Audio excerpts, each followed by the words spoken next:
மாங்காய் போட்ட மீன் குழம்பு. தேவையான பொருட்கள்: சின்ன வெங்காயம் 100 கிராம், தக்காளி பெரிய பழமாக ஒரு பழம், மாங்காய் தேவையான அளவு, மல்லி இலை, கருவேப்பிலை. தாளிப்பதுக்கு எண்ணெய் 50 மில்லி, புளி ஒரு 50 கிராம், ஒரு அரை ஸ்பூன் மஞ்சத்தூள், வெந்தயம் கடுகு தாளிக்கிறதுக்கு, குழம்பு பொடி ஒரு 50 கிராம், மிளகாய் மல்லி கடுகு ஜீரகம் எல்லாம் வறுத்தரைத்த குழம்பு பொடி, 1/4 கிலோ கெண்டை மீன். அதெல்லாம் அடுப்பு பற்ற வச்சுங்க. சட்டி காயணும். நல்லெண்ணெய் ஒரு 50 மில்லி ஊற்றிக்கணும். அதில் கல் காயட்டும், நல்ல சட்டி காயணும்.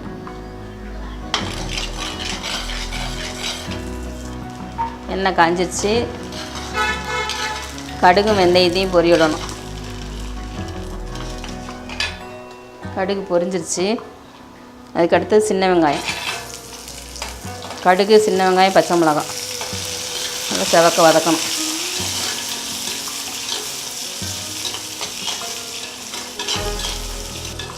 நல்லா செவந்துருச்சு. வெங்காயம் நல்லா வதங்கிருச்சு. அதுக்கடுத்து தக்காளி பழம். தக்காளி ரொம்ப போட வேண்டியதில்லை, ஒரு பழம் போட்டால் போதும்.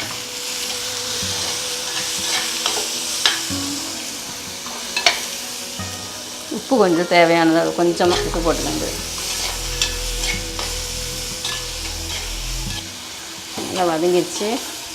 50 கிராம் மிளகாய் குழம்பு பொடி, மீன் குழம்புக்கு தேவை.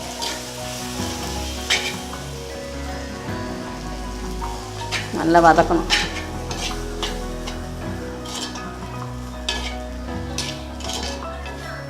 வந்து புளி, ரொம்ப புளிப்பு வேண்டாம், அளவான புளிப்பு. மாங்காய் போடுறதுனால ரொம்ப புளிப்பு வேண்டாம், கொஞ்சமாக ஊற்றினா போதும்.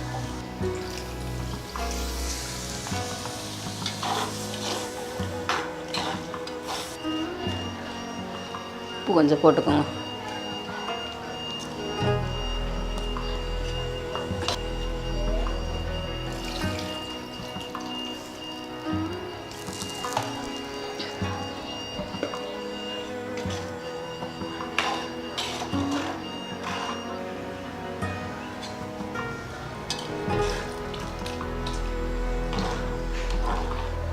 நல்லா தேவையான தண்ணி நல்லா ஊற்றிக்கணும்.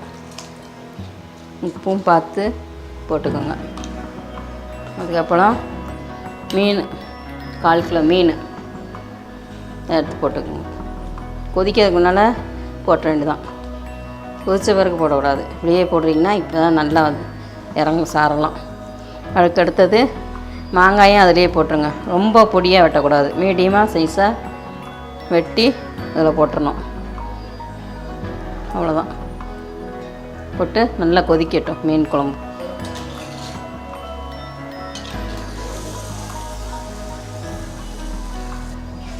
நல்லா கொதி வரணும். லைட்டாக மூடியை போட்டு வச்சுருங்க. நல்லா மீன் வெந்துருச்சு. மாங்காயும் மீனும் நல்லா வெந்து வந்துருச்சு. மாங்காய்லாம் இப்படி தான் இருக்கணும், நல்லா வெந்து அமுக்குனா நல்லா வெந்துருச்சு.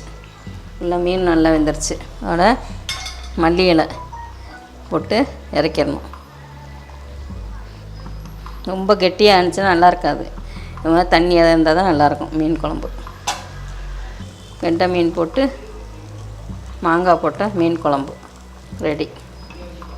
அடுப்புட்டு இறக்கி வச்சிடலாம்.